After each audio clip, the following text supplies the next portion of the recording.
സാറേ, അടിയന്തരാവസ്ഥയുടെ 50-ാം വാർഷികമാണ് ഇന്ന്. ഇന്നത്തെ പ്രധാനപ്പെട്ട പത്രങ്ങളിലെല്ലാം ഫ്രണ്ട് പേജിൽ ഈ അടിയന്തരാവസ്ഥയെക്കുറിച്ചാണ്. സത്യത്തിൽ പുതിയ തലമുറയ്ക്ക് എന്താണ് ഈ അടിയന്തരാവസ്ഥ? അടിയന്തരാവസ്ഥയ്ക്ക് 50 വർഷമാകുമ്പോൾ അന്ന് അനുഭവിച്ച പ്രശ്നങ്ങൾ എന്താ? ഇതൊന്നും അറിയില്ല. ശരിക്കും സാറിന് ആ കാലമൊക്കെ ഓർമ്മ ഉണ്ടാവില്ലേ? പിന്നെ നല്ല ഓർമ്മയുണ്ട് എന്ന് മാത്രമല്ല, എനിക്ക് വളരെ അഭിമാനത്തോടെ പറയാൻ കഴിയുന്നൊരു കാര്യം, അടിയന്തരാവസ്ഥയെ എതിർക്കുന്നതിന് വേണ്ടി പ്രവർത്തിക്കാൻ എനിക്ക് അക്കാലത്ത് കഴിഞ്ഞു എന്നുള്ളത് എൻ്റെ ജീവിതത്തിൽ ഞാൻ കൈവരിച്ച മഹാസൗഭാഗ്യങ്ങളിലൊന്നാണ്. കാരണം അന്ന് അത് ചെയ്തിരുന്നില്ലായിരുന്നെങ്കിൽ മക്കളുടെ മുന്നിൽ തലകുനിച്ച് നിൽക്കേണ്ടി വന്നാണ്. ഇതെങ്ങനെയാണ് വന്നതെന്ന് വെച്ചാൽ, ഇന്ത്യയുടെ ഒരു രാഷ്ട്രീയ അപജയം ആരംഭിക്കുന്നത് 69-ൽ നടന്ന കോൺഗ്രസ്സിലെ സ്പ്ലിറ്റാണ്. അതായത് കോൺഗ്രസ്സിൽ നെഹ്റു മരിച്ചതിന് ശേഷം നെഹ്റു വന്ന അതേ വളഞ്ഞ വഴികളൊക്കെ ഉപയോഗിച്ചുകൊണ്ട് ഇന്ദിരാഗാന്ധി അധികാരത്തിലെത്തി. ഇന്ദിരാഗാന്ധി അധികാരത്തിലെത്തിയപ്പോൾ കോൺഗ്രസ്സിൽ വലിയ നേതാക്കളുണ്ടായിരുന്നു, വൻ നേതാക്കൾ ഓരോ സംസ്ഥാനത്തും. ജഗജീവൻ റാം, മൊറാർജി ദേശായി, നിജലിംഗപ്പ, നീലം സഞ്ജീവ റെഡ്ഡി, പിന്നെ എനിക്ക് ഏറ്റവും ആദരവുള്ള മുഖ്യമന്ത്രിമാരിൽ ഒരാളായ കാമരാജ് നാടാർ. ഇങ്ങനെ എല്ലാ സംസ്ഥാനങ്ങളിലും ടവറിങ് പേഴ്സണാലിറ്റികൾ കോൺഗ്രസിൻ്റെ നേതാക്കളായിട്ടുണ്ടായിരുന്നു. അവരെല്ലാവരും നെഹ്റുവിൻ്റെ മകള് എന്ന നിലക്കൊരു പരിഗണന കൊടുത്തിട്ടാണ് ഇവരെ കൊണ്ടുവന്നത്. പക്ഷേ ക്രമേണ ഇവരുടെ ഏകാധിപത്യ സ്വഭാവം പാർട്ടിക്കകത്ത് വന്നപ്പോൾ ഇവർ പാർട്ടിയിൽ ഒറ്റപ്പെട്ട്. ഇവർക്ക് പാർട്ടിയിൽ നിന്ന് ഇവർക്ക് അധികാരം നഷ്ടപ്പെടും എന്ന് വന്ന ഘട്ടത്തിൽ അവർ പാർട്ടിയെ സ്പ്ലിറ്റ് ചെയ്തു, രണ്ടാക്കി. അതാണ് 69-ൽ നടന്ന കോൺഗ്രസ് സ്പ്ലിറ്റ്. അതൊരു വലിയ സാംസ്കാരിക അപജയവും കൂടി ഉണ്ടാക്കി. എന്താ കാര്യമെന്ന് വെച്ചാൽ, നെറികേട് രാഷ്ട്രീയത്തിലാകാം എന്നുള്ളത് തെളിയിക്കപ്പെട്ടത് അന്നാണ്. അതെങ്ങനെയാണെന്ന് വെച്ച് കഴിഞ്ഞാൽ, ഇന്ത്യൻ നാഷണൽ കോൺഗ്രസ് അതിൻ്റെ ഔദ്യോഗിക സ്ഥാനാർത്ഥിയായിട്ട് നീലം സഞ്ജീവ റെഡ്ഡിയെ രാഷ്ട്രപതി സ്ഥാനത്തേക്ക് നിർദ്ദേശിച്ചു. കേരള ഗവർണറായിരുന്ന വരാഹ വെങ്കിട്ടഗിരി എന്ന് പറയുന്ന വി ഗിരി പ്രതിപക്ഷത്തിൻ്റെ സ്വതന്ത്ര സ്ഥാനാർത്ഥിയായിട്ട് നിന്നു. അപ്പോൾ സ്വാഭാവികമായിട്ടും ജയിക്കേണ്ടത് ആരാണ്? നീലം സഞ്ജീവ റെഡ്ഡിയാണ്. പക്ഷേ എന്ത് ചെയ്തെന്ന് വെച്ച് കഴിഞ്ഞാൽ, ഇന്ദിരാഗാന്ധി അപ്പോൾ ഒരു പുതിയ സിദ്ധാന്തം കൊണ്ടുവന്നു. പാർട്ടി സ്ഥാനാർത്ഥിക്കല്ല വോട്ട് ചെയ്യേണ്ടത്, എല്ലാവർക്കും മനസാക്ഷി അനുസരിച്ച് വോട്ട് ചെയ്യാമെന്ന് പറഞ്ഞു. അങ്ങനെ നീലം സഞ്ജീവ റെഡ്ഡി തോറ്റു, വി ഗിരി ജയിച്ചു, പ്രതിപക്ഷവും ഇന്ദിരാഗാന്ധി കൂടി ചേർന്നിട്ട്.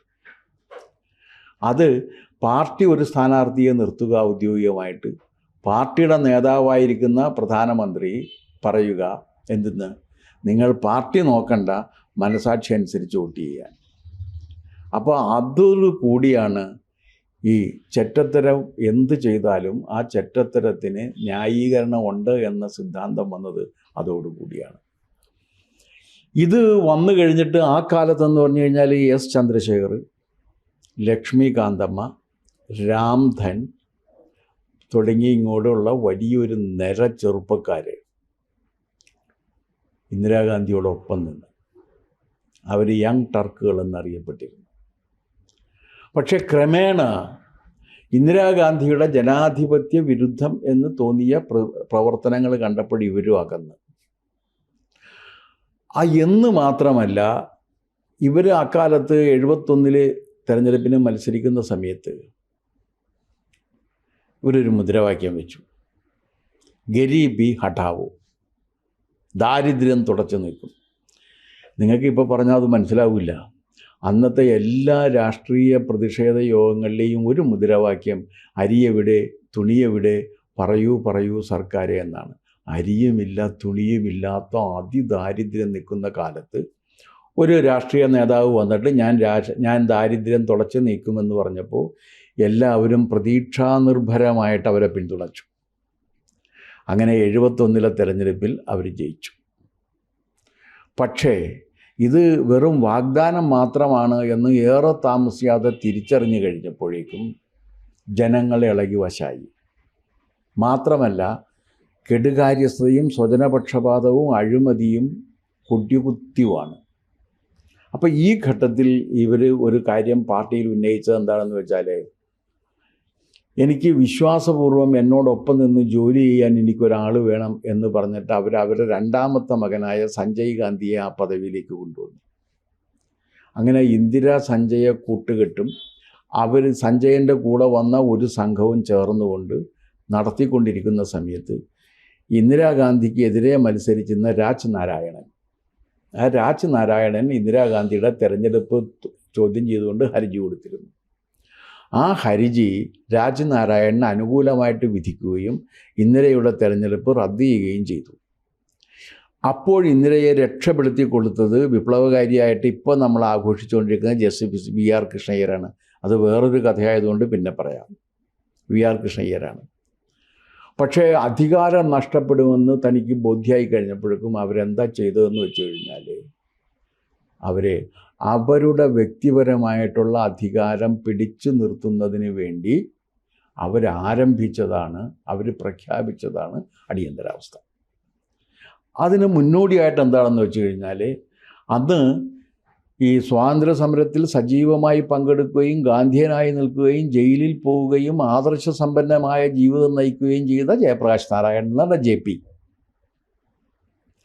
അദ്ദേഹം നേരിട്ടിറങ്ങിയിട്ട് വിദ്യാർത്ഥികൾക്കും ചെറുപ്പക്കാർക്കും നേതൃത്വം കൊടുക്കുകയും അദ്ദേഹം സമ്പൂർണ്ണ വിപ്ലവത്തിലുള്ള ജനാധിപത്യം പുനഃസ്ഥാപിക്കണം എന്ന് ആഹ്വാനം ചെയ്യുകയും ചെയ്തു. ഈ പശ്ചാത്തലത്തിലാണ് 24-ാം തീയതി അർദ്ധരാത്രി അടിയന്തരാവസ്ഥ പ്രഖ്യാപിച്ചത്.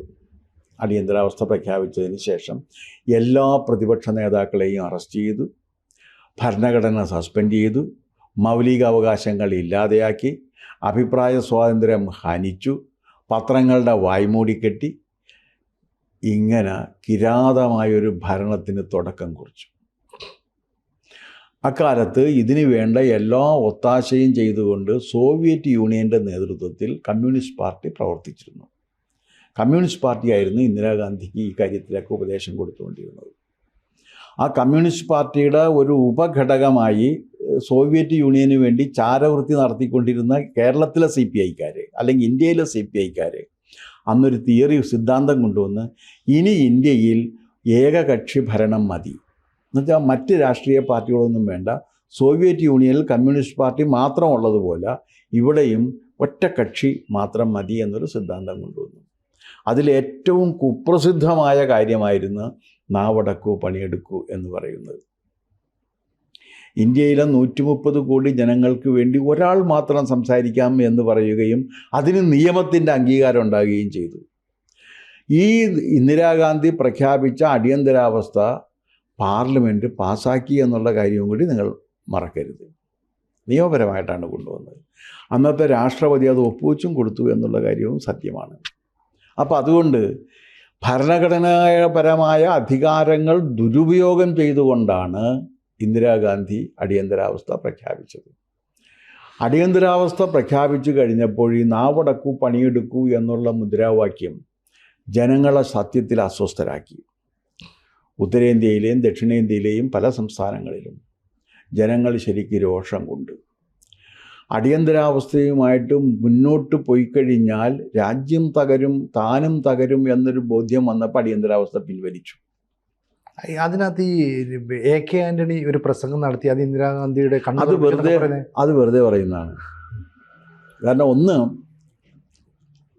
AK ആന്റണി എന്ത് കാര്യം പറഞ്ഞാലും വ്യക്തമായിട്ട് മനസ്സിലാക്കാൻ വലിയ പ്രയാസമുണ്ടെന്ന് നിങ്ങൾക്ക് ആന്റണിയുടെ പ്രസംഗം കേട്ടവർക്കറിയാം. ആന്റണിയൊക്കെ അന്ന് എല്ലാവരും ആന്റണിയും കരുണാകരനും തമ്മിൽ അഭിപ്രായ വ്യത്യാസം ഉണ്ടായിരുന്നു. കരുണാകരൻ്റെ കയ്യിലായിരുന്നു പോലീസ്.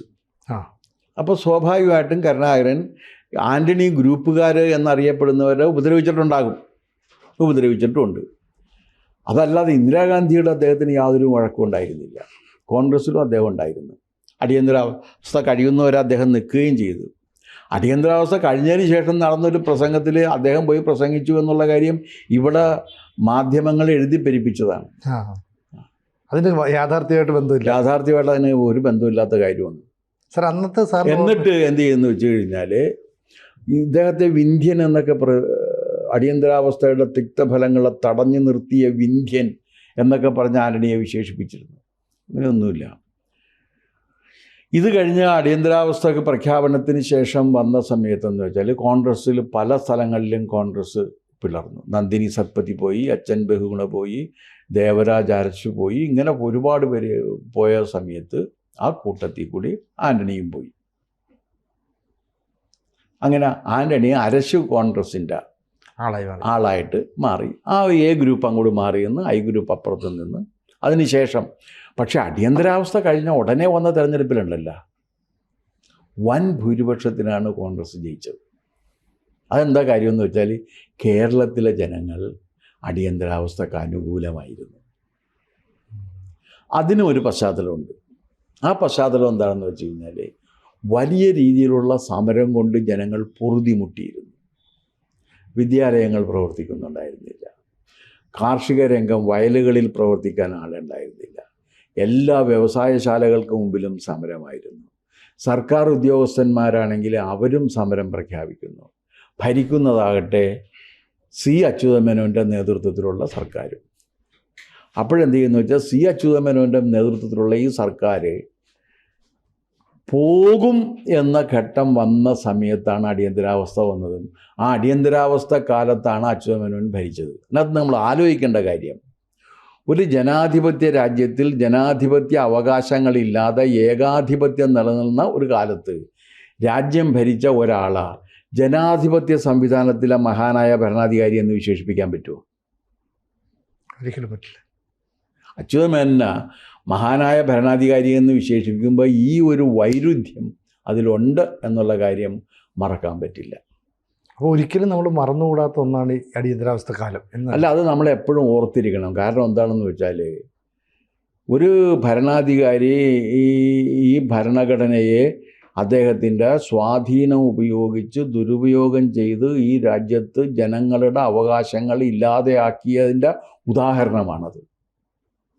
ഭരണഘടന ഇല്ലാതെയാക്കി.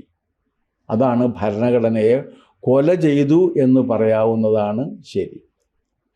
എന്ന് മാത്രമല്ല, അക്കാലത്ത് കോടതികൾ അതിനനുകൂലമായിട്ട് നിന്നു എന്ന കാര്യം കൂടി നമ്മൾ മറക്കരുത്. കൂടുതൽ വാർത്തകളും വിശേഷങ്ങളും നിങ്ങളിലേക്ക് എത്താൻ ABC മലയാളം സബ്സ്ക്രൈബ് ചെയ്യുക, ബെൽ ബട്ടണും അമർത്തുക.